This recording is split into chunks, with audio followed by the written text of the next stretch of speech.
very generalized. Today it's just G and I hosting and couldn't be here today, but we have a lovely special guest. Her name is Amanda. She is a mom to twin boys who are on the spectrum and we love so very dearly. And we just want to kind of dive into her ABA journey today. So thankfully they went from diagnosis to graduation, which is exactly what we want to see. So G, take it away. And I will add, you also have a daughter. There's Yes. not just the two I boys. do, yes. We're just going to focus on the boys today. So Amanda, can you just tell us a little bit about yourself, like hobbies, interests, things you like to do outside of before we dive into all things the boys? Well, as a mom, I don't really have any hobbies besides my kids. But we enjoy traveling together, and the boys are really into tennis now, so we get out and we hit some balls together. So I'm looking forward to doing that this summer with them. And honestly, just finding any time that I can to myself to just sit down and decompress and relax. Some self-care days. Yeah, the very rare days. You definitely have a wild house, to say the least, especially based upon from what I remember. And I know that was a couple years ago, but still, based upon what I remember, wild house. Well, now that the baby is older, she thinks that she is a 6.5-year-old boy. So you it's might even as well wilder. have 3 of them. Yeah. Exactly. I mean, yeah, it all adds up. It's fine. So can you start with telling us a little bit about the boy's diagnosis? So the of them possibly having autism came at their 1 year appointment. It was actually with a new pediatrician. Their pediatrician was on maternity leave, and so the woman that was filling in for her was just like very direct. She's like, I think your children need to be evaluated for autism. And I was like, because for me, you think autism and you think of the social aspect of it, where they don't make eye contact, they don't like loud noises, they don't like textures, because that, to me, I knew nothing about autism.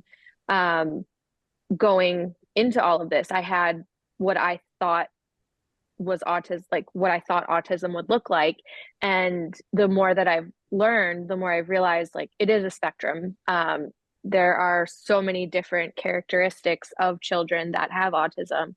But one of the main things for my boys was when they would tantrum, they would actually hit their heads on the ground.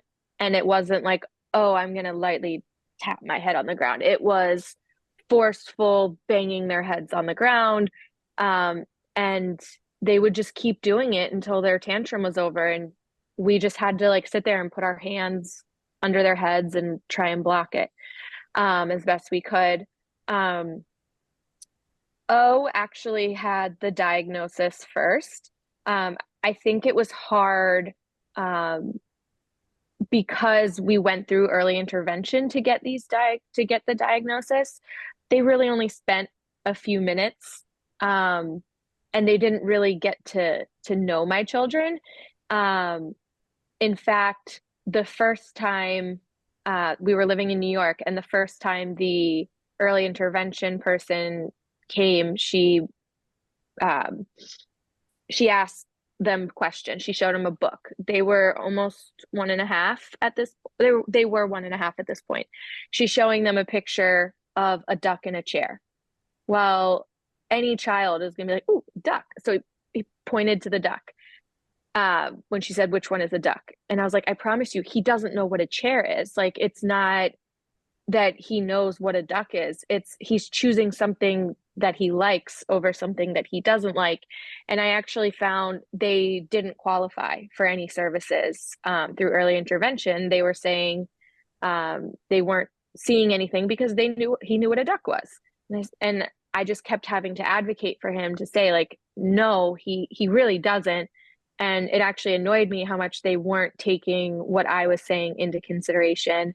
And we had to wait 6 months to get him reevaluated. And that's when it was in December of 2019. So a few months after they turned 2, that O was given his autism diagnosis. It was very, very mild, but it was still there.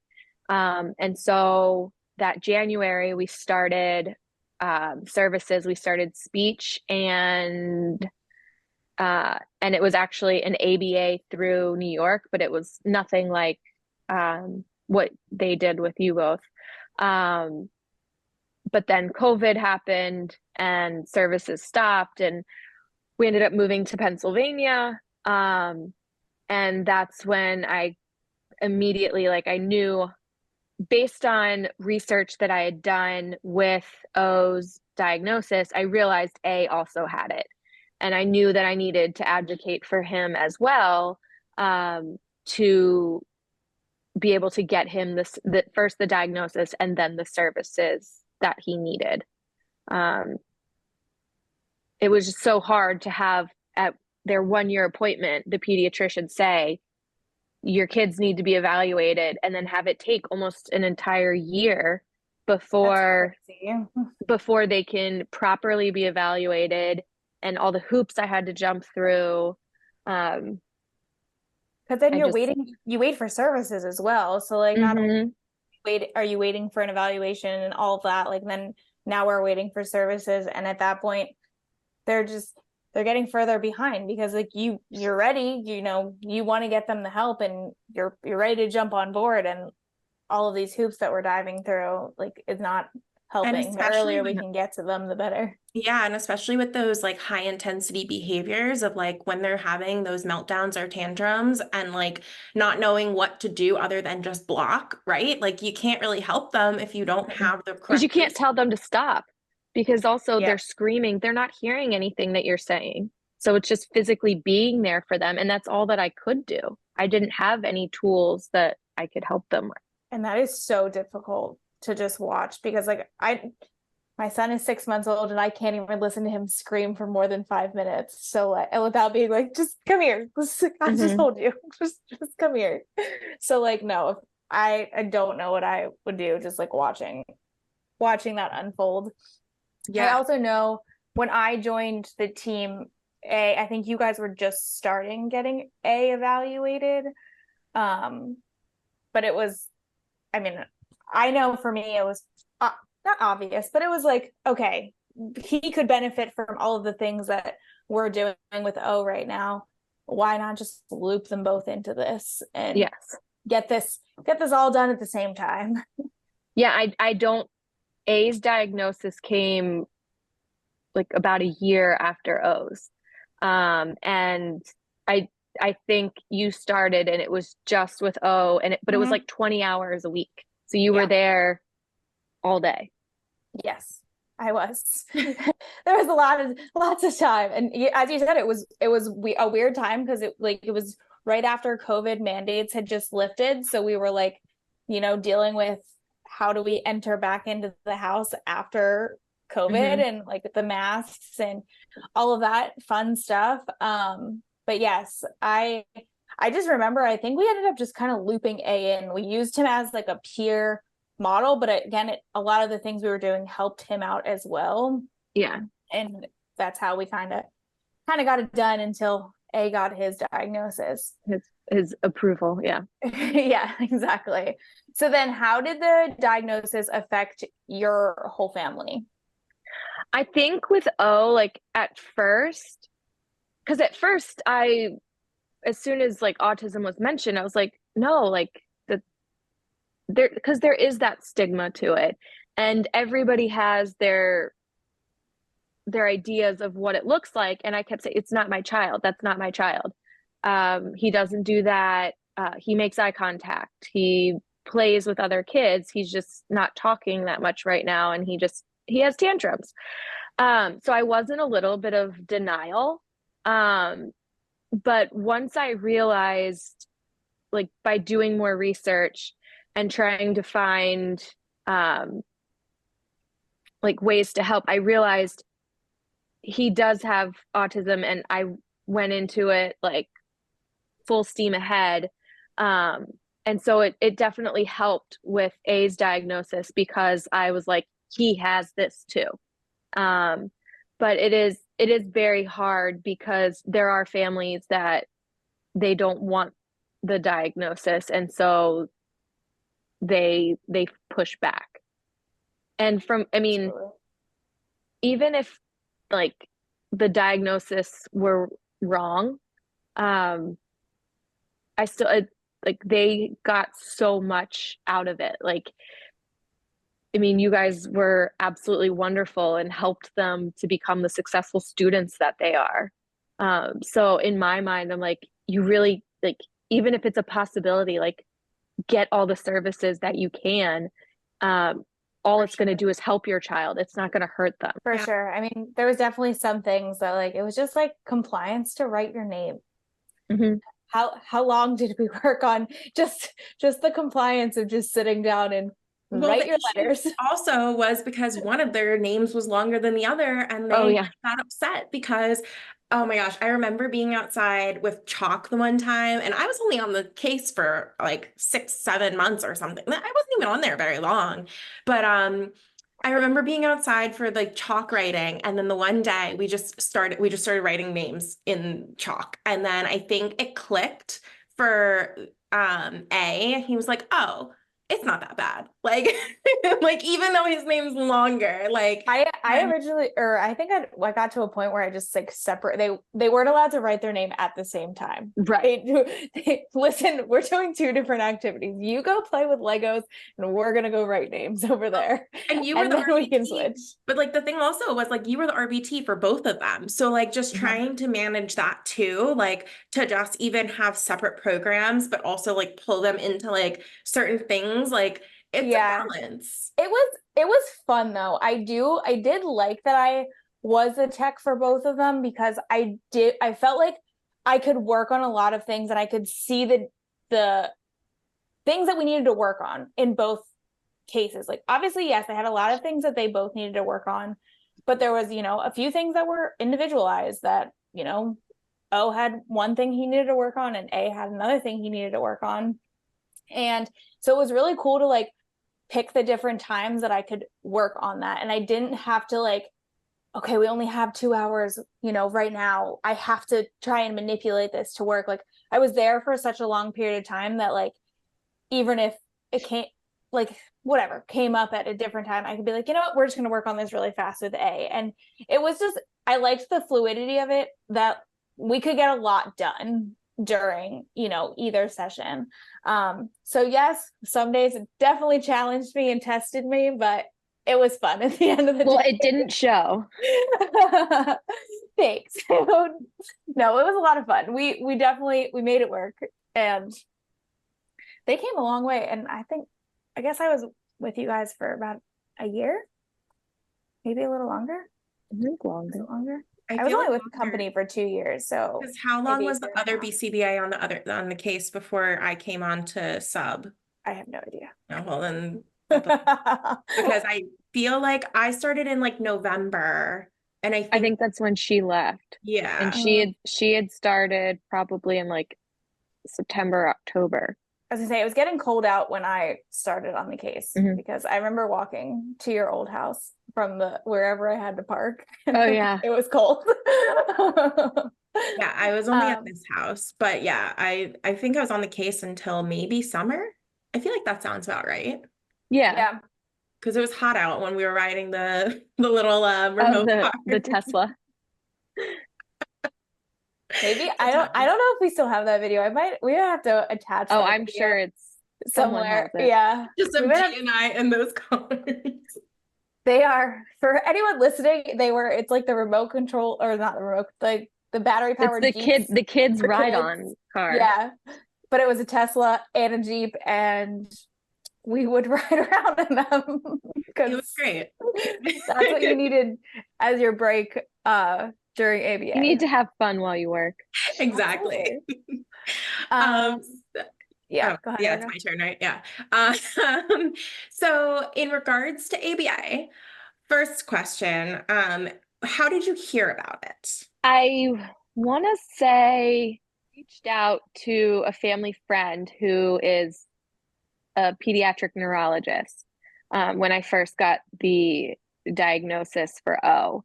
And she was the one who recommended ABA.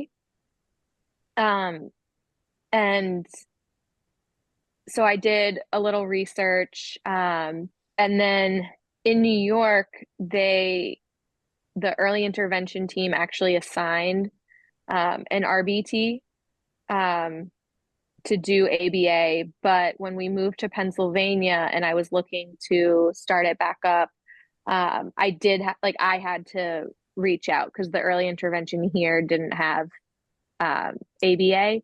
So that's when I got on the wait list for your old company. Mm-hmm. Good old ABA wait list. Yeah. I actually don't think I was on it for too long. Like I was expecting it to be a longer wait. Yeah, I don't think that you were, but I really do think that had to do with COVID because a lot of people were going remote, yeah. or just like in general, like the way that things were shifting around that time anyways. Yeah. And so that's when I go ahead. Yeah, sorry. That's how I learned about ABA. I didn't know like too much.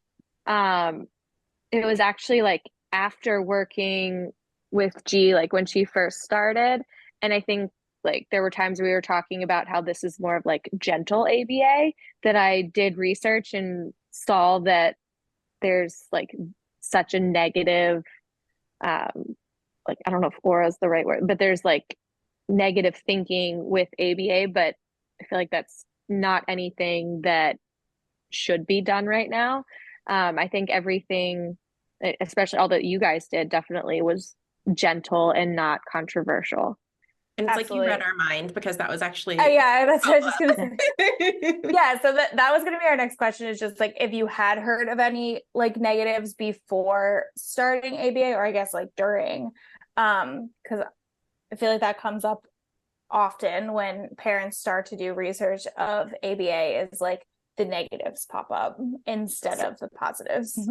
So I do know, and I don't know if it was situational or what, but when O would do his ABA in New York, he would scream that he didn't want, his name was Ray, that he didn't want Ray to come. But I mean, I sat there through all of his sessions, and I think it was just, he kept forcing him to do non-preferred activities. And I also think, if I'm remembering correctly, that this person was still in school to be an RBT. So he wasn't like, he hadn't fully learned all of the tips and tricks. So it wasn't, let's do a non-preferred and then a preferred. It wasn't giving him options. It was, this is what we're doing and you have to do it. So I do think like I was a little apprehensive about starting it here in Pennsylvania, but just, I mean, from the beginning, like you guys at G paired with O for a couple of weeks. I know going into, I'm not gonna lie, Amanda, when I heard about your case, the BCBA at the time gave me the rundown. She was like, we need to go in this. The mom is very nervous because this is what happened in New York. You know, we need to pair really well. Like, we don't want, kind of what you just said, like he had a bad experience of like, didn't want the technician to come over and whatever. Like, we are pairing. And I said, sounds good. And I know until I got the green light from her, I was literally like, no demands, just hang out and like be O's friend. And I was like, that is fine with me. If that's what I need to do for the next month and get paid for it, great. Right? I get to play. But yeah, I do remember, like, I think it was, yeah, at least 2 to 3 weeks. I think I came every day and we just like, what do you want to do? You want to play with your cars? You want to go out on the deck and look at the cars and count them or whatever we were doing and find the fun ones? Like, we were just hanging out. Running around the dog park. I remember we would take them there Oh because it my was gosh, fenced in and let yes. them run around the gross dog Yes. park. Oh my God, I forgot about that because it was like down around the corner. Yeah. Yep. Yes, we did do that. But yeah, so I mean that also just shows like how important pairing was, because like even then when we did start demands, I feel like he was okay with it. I mean, obviously we were gonna have a little bit of pushback, but he was just like, all right, I'll give it a try, Right. We'll see how it goes. Yes, we absolutely had tantrums and I had pushback, but we got over them, I feel like, a lot quicker, and we kept the rapport, which was like the most important part. They did not cry when you would come. Correct. They would Yes. they would greet us at the door most of the time. Like I just remember them literally opening the door for us most of the time too. Like, or they'd be sitting and just like, "Hey, how's it going?" Right. Except when I told I went to jail and he didn't. Oh my gosh, I remember that. He said, I don't care. You can stay in jail. By the way, I didn't actually go to jail. This was a whole the whole thing. Make sure that's out there. Yeah, didn't actually go to jail. It was made up. I just needed a sick day, and that's how that came about. And O didn't care. A cried. And you had to I remember having to FaceTime you because I was like, Are you really? Are you in jail? Where are you? What happened? I remember getting the video from Amanda being like, A was crying hysterically and O just in the background, just like, that's fine. She can stay there. I think he even said like she could stay there. Yeah, I'm pretty sure So something along those. the end of their ABA experience, they started to have a therapist each. So there'd be two RBTs here, and one would go with one would go with the other. And so like they each had their person. Well, there would be days where only one of the RBTs would come, and whoever's wasn't there, they'd be like, I don't have to do work today. I'm good. And we're like, oh no, you guys get to split the time. You guys are both doing it. They're too, see, this is like they were sneaky and smart. Yes. They're just too smart. They still are. But they give themselves away when they giggle. I love it. Oh yeah. They were never very good liars, that's for sure. And they would definitely try, but no. So kind of like piggybacking off of some of the things that you had mentioned, what was your ABA experience? Like what would you recommend it to other people? Do you I already have. It was one of like the best experiences for our family, for the boys. It honestly, it really helped them to, it's not to change them, it's to help them learn how to use these tools, to help themselves in different situations. I mean, their little sister, who will be 2 next month, is so mean to them. She will hit them with like a Yeti water bottle in the head, and they take it because they know that she's a baby. But I'm to the point where I'm like, hit her back. But I don't let them, but I'm just so proud of them, because Absolutely. when they had started, it would have been tears and crying and lots of hitting. They both have gotten so good with using their words instead of their bodies when they're frustrated. Like O said the other day, like, I'm really frustrated and I want to hit somebody. And I say, how about a hug? I'll give you a hug. You can't hit me, but you can give me a hug. And he'll squeeze and he'll give me a big hug, because he needs that tightness. Input, He needs to, in order to like get it out. So I'm so proud of the progress that they've made. No, They went from 20 hours a week to 1.5 hours once a week, or to every other week, to once a month, and now they're done. That's wild. It's Mm-hmm. just so crazy to think because I mean, you were pregnant with the little one when I was still there. So like just even thinking that's over 2 years ago since Mm-hmm. I've even seen them. So like the progress and the growth from that just astronomical. That's amazing. Yeah, I'm so proud of them. I me know. too. So how long would you say that you had ABA services like overall? So let's say that we started, because I'm not really going to include New York. Well, But as you let's said, especially because it was so different. Yeah, I would just yeah, it was so in different. It was Pennsylvania. a negative experience. Um, I would say we probably started October, November of 2020, and they had their last session the beginning of May of this year. So only a couple years, So really.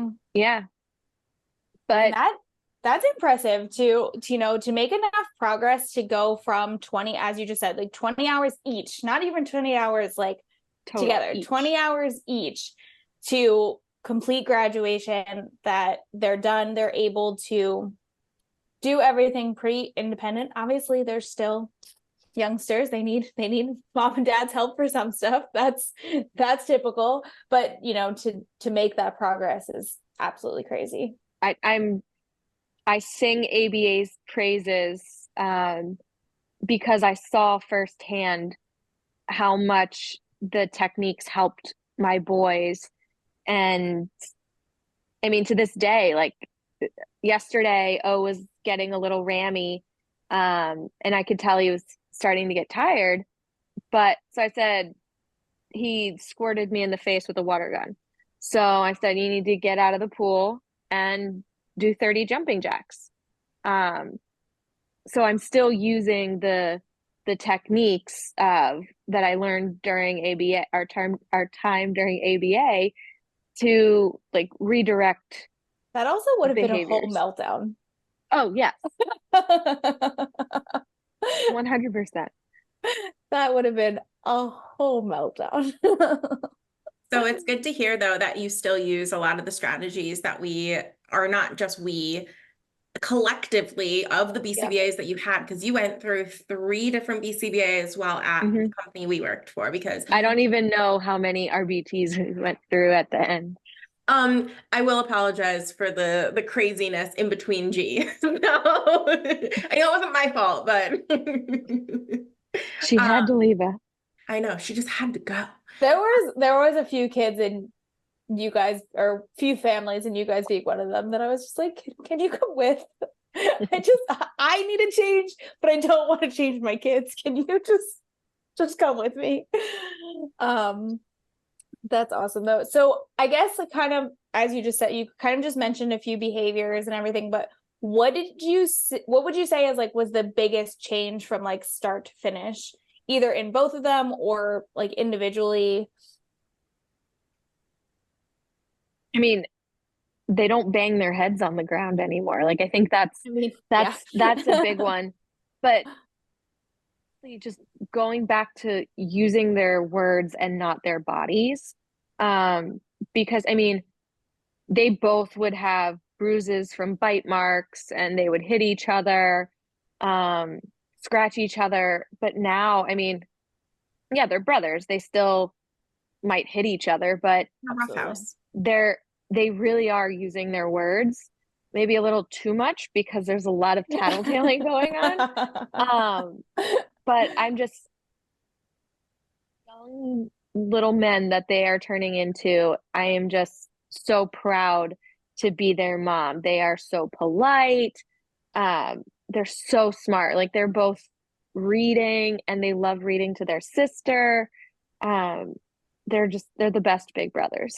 And we knew that they were going to be good big brothers too. I remember Mhm. having that conversation. We was like, they're just ready for it because I think that we were even talking about making a social story at one point because we were like, Mhm. how do we tell them mom's having a baby? Like, Right. But then they like accepted it and they've yeah. been fine and they love her so much. It's amazing. I mean, she is so mean to them. So mean. And they are so good. Like there are so many times where like Michael and I are like, they would have every right to hit her back. And they don't, like we were at the pool today and they both have bite marks on their thighs from where she's bitten them. So maybe she needs some work with you guys. Hey, you already know the strategies. You just I do. gotta Gotta implement them for that one. Probably still have a lot of those visuals. I'm sure like that'll I'm sure they're downstairs somewhere. somewhere just hidden away in like a cubby of some sort. Oh my I God. keep finding the little index cards with the pictures. What is this? What is this girl doing?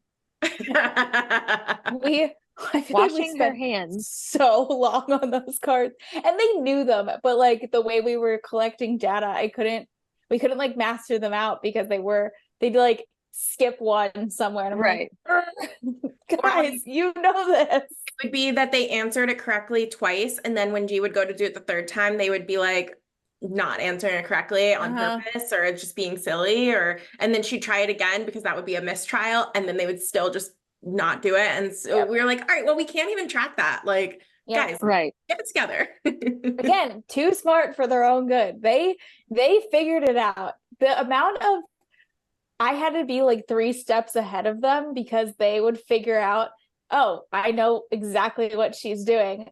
Let me just mix this pot right up and throw it for a loop. I'm like, how, guys? Like, this is not fair. You're not supposed to already know what I'm about to do. I'm trying to trick you. Yeah. They were always like 5 steps ahead.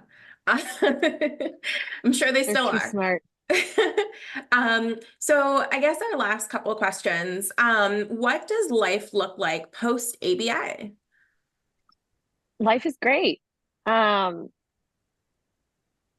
boys, like, we made sure that they knew that they did it.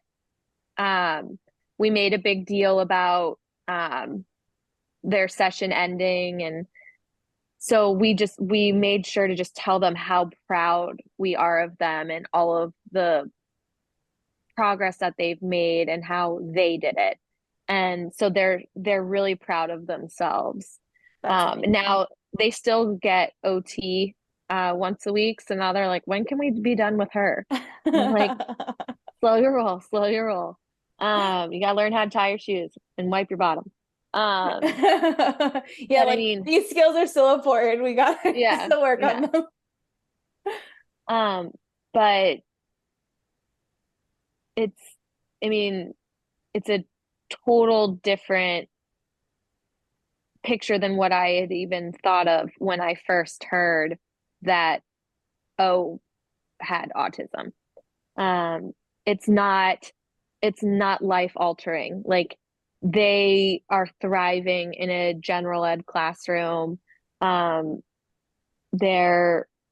fact, they aren't even like, they want to end services at school next year. Like, they want to give them 8 weeks to reevaluate and possibly be done, but they just want to see how first grade goes. And it's so amazing. And I think there needs to be more awareness about autism, that it's not this diagnosis that like your kid is not going to be able to accomplish anything in life. Like, it is a spectrum and it's nothing to be ashamed of.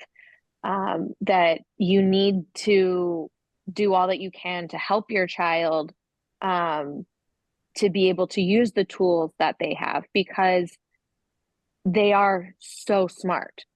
And you have to advocate for your kids. I mean, you guys did it. I mean, that's the whole goal of ABA, is not to do ABA forever. You know, when we start this whole process and you get a technician, you get a BCBA and everything, like, the point is to be done with us and, you know, to send us on our merry way. So the fact that you were able to see it start to finish, and like, you know I wasn't there the whole time, but like, even just from an outside perspective, like seeing all of that, like when I saw you say that they were done, I was like, yes, like another one, start to finish, they're done, they did it. And as you said, I'm so glad that you guys celebrated it, because like I have one other kiddo that I've seen from kind of start to finish of ABA, and he's still like having a hard time accepting, like, you know, I should be proud of myself. So like the fact that they understand that, and they're, again, they can celebrate that accomplishment is great. And the fact that they're able to also, it's kind of funny, but put it into their OT of like, so when are we done with that?